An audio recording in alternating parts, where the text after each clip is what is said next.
እለት ተእለት በርካታ ለውጦችን እያስመዘገበች ያለችው መዲናችን አዲስ አበባ በትኩረት ከሚሰራቸው ስራዎች ውስጥ አንደኛው የትራንስፖርት ዘርፍ ነው። ይህን ዘርፍ በማዘመንና በተለይም ደግሞ ለነዋሪዎች የሚሰጠውን አገልግሎት በማቀላጠፍ ረገድ በርካታ ውጤታማ ስራዎችን መከናወኑ ይገለጻል። ከነዚህ ውስጥም ባሳለፍነው ዓመት መጋቢት ወር ጀምሮ ተግባራዊ እየተደረገ ያለው እስከ ምሽት 4 ሰዓት ድረስ የትራንስፖርት አገልግሎትን መስጠትን የሚደነግገው መመሪያ ተጠቃሽ ነው። በዚህም በርካታ ትሩፋቶች መጥተዋል። በዛሬው ቆይታችንም ይህ መመሪያ ምን ያህል ተግባራዊ እየተደረገ ነው፣ በዋናነት እስከ ምሽት 4 ሰዓት የሆነው የትራንስፖርት አገልግሎት ሂደት ማህበራዊ ኢኮኖሚያዊ ጠቀሜታዎች ውስጥ በህብረተሰቡ ዘንድ በምን ይገለጻል የሚለውን ቆይታ ልናደርግ ወደድን።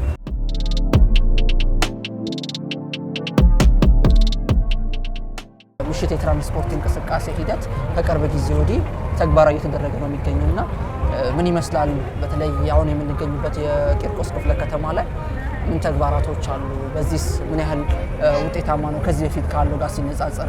ካሉት 6 ተርሚናሎች ውስጥ በአብዛኛው የምሽት ከ2 ሰዓት በኋላ ሊያስመሹን የሚችሉ ደንበኞች አሉባቸው። በንግድም በሸማችነትም በአጠቃላይ በተለያዩ ማህበራዊ ኢኮኖሚያዊ ተሳትፎ የሚመጡ ማህበረሰብ ክፍሎች የትኛው ኤሪያ ላይ ነው የሚበረክተውና የሚመጣው የሚለውን ነገር የደንበኛ ፍላጎትን መነሻ በማድረግ በ5 ተርሚናሎቻችን እና በ16 መስመሮች አሁን ደግሞ 5 ጨምረን 21 መስመሮች ላይ የምሽት ትራንስፖርት አገልግሎት መስጠት ይኖርብናል በሚል በእቅድ ይዘን እየተገበርን እንገኛለን።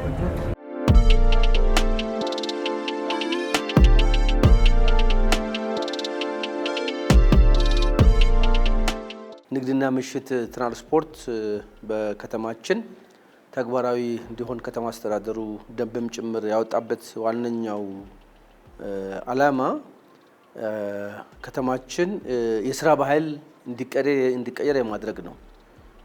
እንደምታወቀው የስራ ባህላችን ማሻሻል አንዱ ብልጽግናን ለማረጋገጥ ከምናደርጋቸው ስራዎች አንዱ ነውና የስራ ባህል እንዲቀየር የማድረግ ነው። ከተማው ለቀንም ለምሽትም አገልግሎት ምቹ የማድረግ ስራ በኮሪደር ልማት ሰፋ ያሉ ስራዎች ተሰርተዋል። ስለዚህ ይሄ መሰራታቸው ብቻ ሳይሆን ደግሞ ህዝቡ ይሄን እንዲጠቀም የመጠቀም ባህል እንዲያሳድግ የማድረግ ሰፋ ያሉ ስራዎች ሲሰሩ ቆይተዋል። ይሄ ደንቡ ከወጣበት ጊዜ ጀምሮ የተሻሉ ውጤቶች እየተገኙ ነው ብሎ መውሰድ ይቻላል።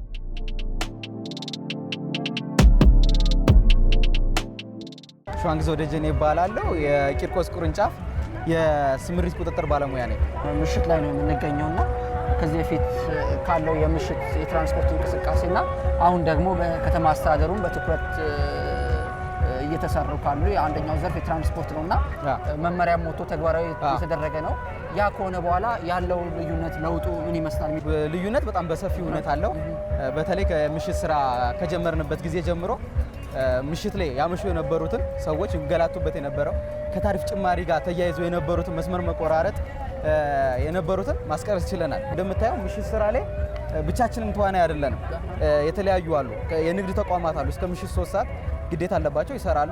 ከዛ በኋላ ያንን ደግሞ ጨርሰው የሚመጡትን ደግሞ እስከ ምሽት 4 ሰዓት በመገኘትኛ ከታሪፍ ጋር በተያያዘ ችግር እንዳይኖር መስመር መቆራረጥ እንዳይኖር ይህን የመቆጣጠር ስራ ኃላፊነት ወስደን እየሰራ እንገኛለን እንደ ትራንስፖርት ቢሮ ማለት ነው። 2 ሰዓት ተኩል እዚህ ሜክሲኮ ላይ ቆይታችሁ ማለት ትችላላችሁ። እስከ 3 ሰዓት ተኩል የሚቆየው ሰልፍ እስከ 2 ሰዓት ተኩል እንዲቆም አድርገናል። አልፎ አርፍዶ ከስራ የሚወጡ ሰዎች 3 ሰዓት ምናምን እንዲመጡ፣ እኛ ደግሞ ኮንቲኒቲ ስራ ያለበት ሰዓት እስከ 4 ሰዓት ነው ያለነው። ይሄ ቦታ ባዶ ከሆነ ቦታ በኋላ ነው የምንወጣው። ሰው ምንም እየተንገላታ እንዳልሆነ ነው እየሰራን ያለነው። እስከ 4 ሰዓት ድረስ እሰራለሁ። እስከ 4 ሰዓት እሰራለሁ። ከ4 ሰዓት በኋላ ነው ወደ ቤት የሚገባው። እስካሁን ያው ያገለገልኩ ነው እስከ ዛሬ ድረስ። ከታሪፍ በላይ አላስከፍላቸውም። ቀን ላይ ያው መንገድ ይዘጋጋል። በመዘጋጋቱ ምክንያት ትንሽ ክራውድ ስለሚፈጠርበት መኪናም ስለሚጨናነቅ ማታ ደግሞ ሲመሸት ሲል የምንሰራው ስራ ኖርማሊ መንገዱን ክፍት ስለሆነ ቶሎ አደርሰን ተመላለሰን ያሉትን ወደ ቤታቸው እያስገባን ነው። እያገለገልን ነው። እስካሁን ድረስ እያገለገልኩ ነው። ከዚህ በኋላም ለማገልገል ዝግጁ ነኝ። የምሽት አገልግሎት እኛ እስከ 4 ሰዓትም ባለው ለመስራት እኔ አሁን በበኩሌ እስከ 3 ተኩል ድረስ እሰራለሁኝ። ያ ጠቃሚ ነው ለማህበረሰቡ።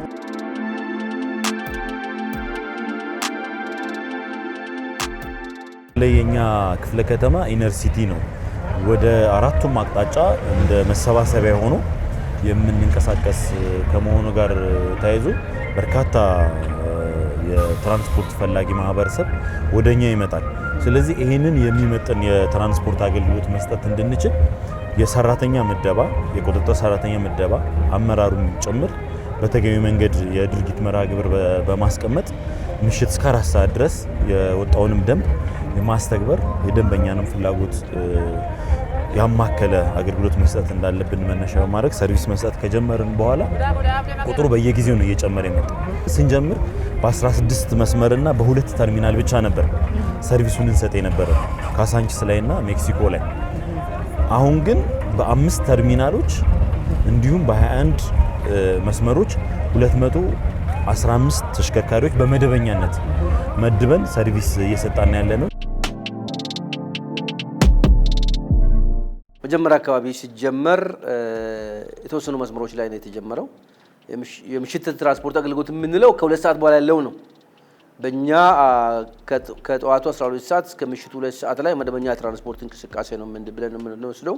ምሽት የምንለው ደግሞ ከ2 ሰዓት እስከ 4 ሰዓት እና ወይም ከዛ በኋላ ያሉት ነው እና ይሄ ስራ ሲጀመር ወደ 17 መስመሮች ላይ ነው የተጀመረው። መጀመሪያ አካባቢ 2000፣ 3000፣ 4000፣ 5000 እያለ ነው ያደገ ሄደው። አሁን በአሁኑ ደረጃ በተለይ ይሄ 6 ወር ወይም የግማሽ ዓመት አጠቃላይ ግምገማ ስንገመገም አዳጊ ስራና ውጤት የተገኘበት ነው ብሎ መውሰድ ይቻላል። ለምሳሌ ቅድም 17 መስመሮች ያልኩት በሁሉም ሞዳሊቲ አሁን ወደ 200 መስመር ላይ ደርሰዋል፣ ወይም 200 ስምሪት መስመር ላይ ደርሰዋል። ይሄ በጣም አድጓል ብሎ መውሰድ ይቻላል። ከ2 ሰዓት በኋላ እስከ 200,000 ሰው ማጓጓዝ የተቻለበት ነው ያለው በቀን ማለት ነው። ይሄ ያደገ የመጣበት ሁኔታ ነው ያለው። ህብረተሰቡም ጋር ግንዛቤውም እየጨመረ ነው ያለው። አምሽቶ መስራትም እየጨመረ ነው ያለው። በተለይ አዲስ አበባ ባህሪ አዲስ አበባ ነዋሪ ብቻ አይደለም አዲስ አበባ ውስጥ የኢኮኖሚያዊ ማህበራዊ እንቅስቃሴ ውስጥ የሚሳተፈው። አዲስ አበባ ዙሪያ ያሉ ከተሞች ቁጥሩ ቀላል የማይባል ሰው ጠዋት ይገባል፣ ማታ ይወጣል። ስለዚህ የምሽት ትራንስፖርት ስንል አዲስ አበባ ላይ ብቻ ሳይሆን ከአዲስ አበባ ውጭ ያሉ ከተሞችም ጭምር ሰው አምሽቶ ሰርቶ ቢሾፍቱ መሄድ እንደሚችል፣ ሰው አምሽቶ ሰርቶ ሱሉልታ መሄድ እንደሚችል፣ ሰበታ መሄድ እንደሚችል፣ ጣፎ መሄድ እንደሚችል፣ አዲስ አበባ ዙሪያ ከተሞች መሄድ እንደሚችልም ጭምር የምሽት ትራንስፖርት ስንል ከአዲስ አበባ ውስጥ ብቻ ከአዲስ አበባ ውጭም ጭምር ነው የተመቻቸውና አሁን ትራንስፖርት መኖሩን ሰው ካወቀ በኋላ አምሽቶ የመስራቱ ባህል እያደገ ነው ያለው ብሎ መውሰድ ይቻላል።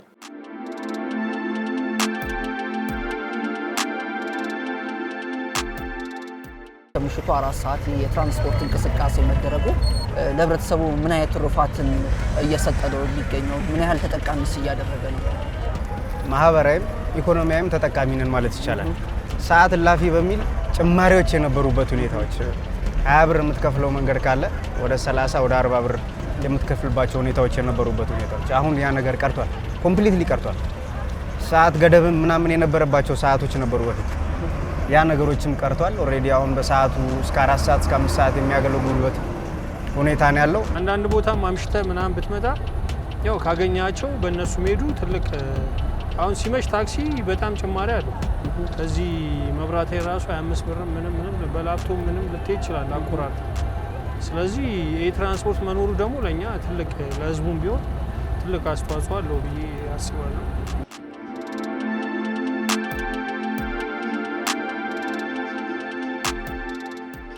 እዚህ የምንገኝበት የደብረ ወርቅ ተርሚናል ላይ የምሽት ሰርቪስ ከሚሰጡ ብዛት ትራንስፖርቶች ውስጥ ነው ማለት ነው።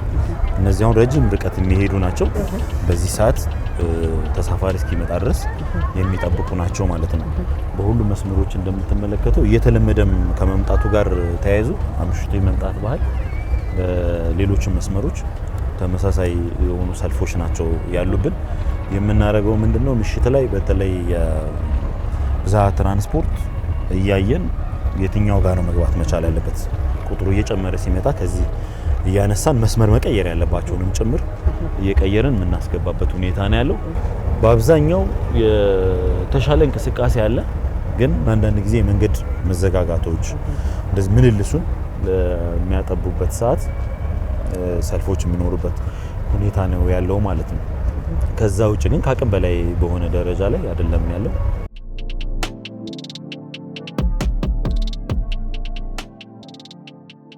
የምጠቀመው ከሜክሲኮ ላፍቶ ነው።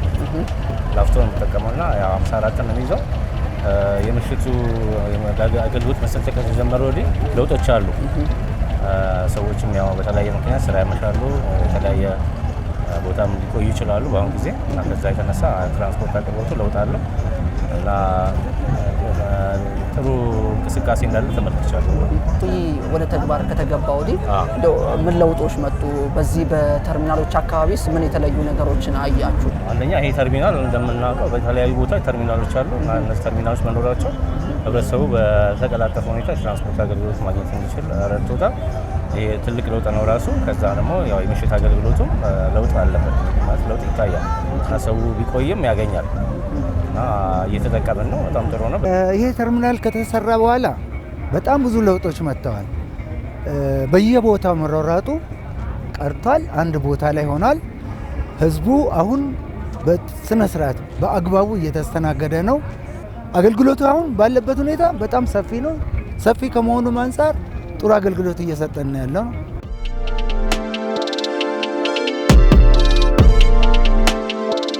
ይህ ስራ ሲሰራ በትራንስፖርት ቢሮ ብቻ አይደለም። አንደኛ ከትራፊክ ፖሊስ ጋር ከደንብ ማስከበር ጋር በተለይ ደግሞ ከሸገር ሲቲ አካባቢ ያሉ ጸጥታ አካላትም ጭምር ሰው አምሽቶ ወደ ቤቱ ሲገባ ምንም ችግር የጸጥታ ስጋት እንዳይኖረው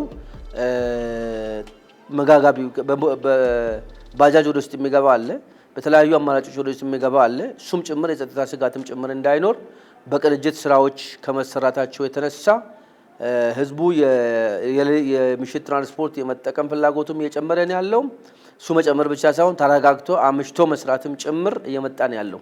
ይሄ እንግዲህ ጠቀሜታው ዘርፈ ብዙ ነው። በአንድ በኩል በዚህ ንግድ ስራ ላይ የተሰማሩት ገቢያቸው ይጨምራል።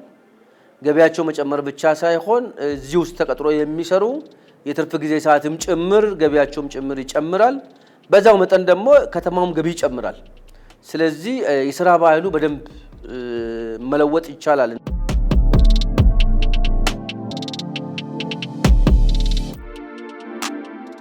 የንግድ እንቅስቃሴው ሳይስተጓጎል እንዲቀጥል የማህበራዊ እንቅስቃሴው መሽቷል በሚል መመለስ የማይችልበት ሁኔታ እየፈጠርን ያለ ነው ማለት ነው። ይሄ ደግሞ ከተማው ራሱ ያደገ በተለያዩ የልማት እንቅስቃሴዎች ከመሆኑ ጋር ተያይዞ ትራንስፖርት አቅርቦት መስት እና መሰረታዊ የሆነበት ደረጃ ላይ ስለሆነ ያለ ነው እኩል እንዲቀጥልና በትራንስፖርት እጥረት ምክንያት የንግድም የማህበራዊ አገልግሎትም እንዳያቋርጥ ከፍተኛ አስተዋጽኦ እያበረከተን ያለ ነው። በተለይ በዚህ የምሽት የትራንስፖርት እንቅስቃሴ ተግባር ውስጥ አገልግሎት ሲሰጥ በተለይ ያው ከመሸ እንቅስቃሴ ሲኖሩ ታሪፎችን የመጨመር ሂደቶች አሉና እነዛን በምን ነው የምትቆጣጠሩት? ምሽት ትራንስፖርት ላይ ፈተና የሚሆነው የቁጥጥር ስራውም ይላላል በሚል እሳቤ የመሸ በሄደ ቁጥር የራስን ታሪፍ አሽከርካሪ በማስቀመጥ ከህብረተሰቡ የሚሰበሰብበት ሁኔታ እንዳለ መረጃዎች አሉ ማለት ነው። ይሄን ለመከላከል ያደረግን ያለ ነው የህብረተሰቡን ተሳትፎ የማጎልበት ስራ የመጀመሪያው ስራ ነው እየሰራን ያለን። ሁለተኛ የኛም የቁጥጥር ሰራተኛ በተለይ በማታ በሚገባበት ሰዓት አንዱ ፈተና የታሪፍ መጨመር ማቆራረጥ ከመሆኑ ጋር ተያይዞ በትኩረት አስቀድሞ ተሽከርካሪዎች ከመነሳታቸው በፊት የመጠየቅ ስራዎች ብሮሸሮች የታሪፉ በየኪሎ ሜትሩ የተቀመጣለን በመስመሮቻችን እሱን የመስጠት ስራ እየሰጠን ለመከላከል ጥረት እያደረግን ነው። አብዛኛው አሽከርካሪም ጋር ለመናበብ ጥረት እናደርጋለን። በቃ ህብረተሰቡን አገልግሎ የሚያገኘው ገንዘብ በቂ እንደሆነና ላልሆነ ቅጣት አተርፋለሁ በሚል ወደ ሌሎች ጉዳቶችን መድረስ እንዳይችል ጥንቃቄ እንዲያደርግ የመመካከር ስራ እየሰራ ነው። የአሽከርካሪ ማህበራቶች ጋር እንሰራለን። የተርሚናል ኢንተርፕራይዞችም በአዲስ የተደራጁት ይህን በመከታተል መረጃዎች ይሰጡናል።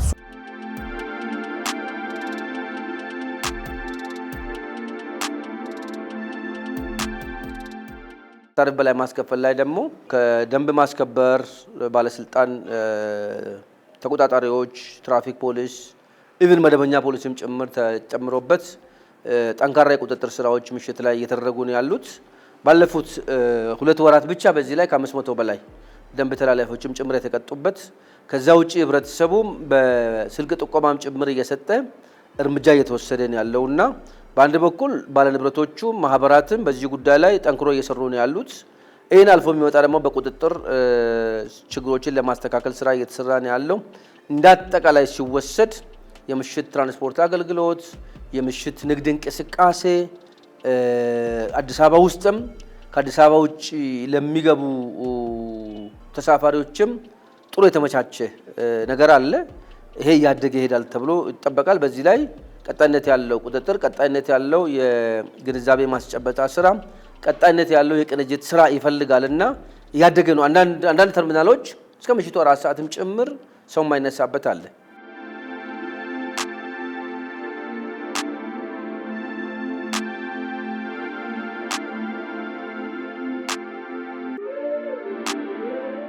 ሰዓቱም አሁን ወደ 4 ሰዓት እየሄደ ነው። አሁን ቅድም ከነበረው ረጃጅም ሰልፎች ነበሩ።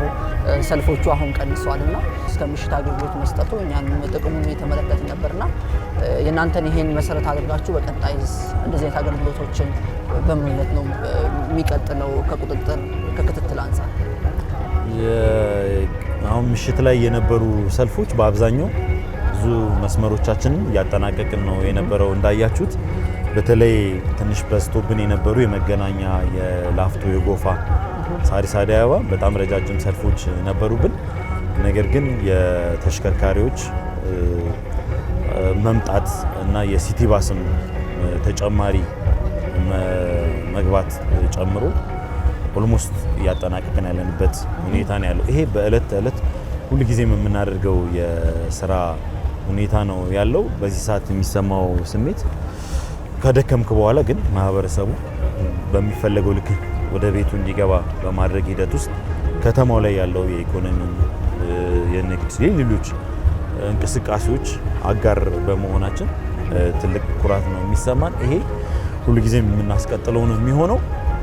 መሆን ያለበት ምንድነው? ከተማው ቅድም ስንጠቅስ እንደነበረው ያደገ ያለ ከፍተኛ የኢኮኖሚ እንቅስቃሴ የተደረገበት ያለ ዘመናዊነት እየተላበሰ ከመሆኑ ጋር ተያይዞ ትራንስፖርቱን በዛ ልክ እየዘመነ እያደገ መሄድ ስለሚጠበቅብን አገልግሎቱን ከጊዜው ጋር የሚመጥን ማድረግ፣ እሱን ደግሞ መምራት የሚያስችል ከኛ ጀምሮ እስከ ቁጥጥር ሰራተኞቻችን ድረስ እየተግባባን ያለ ነው።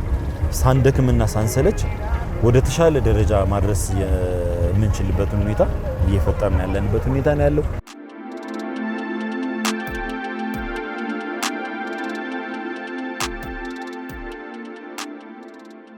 የምሽት የትራንስፖርት አሰጣጥ ሂደቱ ቀደም ሲል እንደተመለከትነው በተለያዩ ሁነቶች ተግባራዊ እየተደረገ ይገኛል። በዚህም አምሽተው የሚመጡ ተገልጋዮች በከተማ አስተዳደሩ በወጣው መመሪያ መሰረት እስከ ምሽቱ 4 ሰዓት ድረስ አገልግሎታቸውን እየሰጡ እንደሆነ ተመልክተናል። እንግዲህ ሰዓታችን እንደምንመለከተው አሁን ወደ 4 ሰዓት እየተቃረበ ነው። ከኋላይም እንደምትመለከቱት የትራንስፖርት እንቅስቃሴው እየቀነሰ ነውና በዋናነት ይሄ መሆኑ የተጠቃሚው አገልግሎቱን በተገቢው መንገድ ማግኘት እንዲችልና ምሽት በተለያዩ ሁነት ውስጥ አምሽቶ ስራን የሚሰራ በንግድ ተቋማት ላይ የሚያመሹ በትኩረት እንዲሰሩ ከማድረግ አኳያ ትልቅ እድልን የፈጠረ እንደሆነ ተመልክተናል። ወደ ተመልካቾቻችን አዲስ ሚዲያ ኔትወርክ ከአዲስ አበባ ከተማ ትራንስፖርት ቢሮ ጋር በጋራ በመሆን ወደ እናንተ የሚያደርሰው ሳምንታዊ መሰናዶ ዛሬ በተለይም በከተማ አስተዳደሩ በወጣው መመሪያ መሰረት የምሽት የትራንስፖርት አሰጣጥ ሂደት ምን መልክ አለው የሚለውን እስከ ምሽቱ 4 ሰዓት ገደማ ቅኝት እያደረግን ቆይታ አድርገናል። ከኛ ጋር አብሮነታችሁን ስላደረጋችሁ እጅግ አድርገን እናመሰግናለን። ሳምንት በሌላ መሰናዶ እንገናኛለን። እስከዛው መልካም ሳምንት።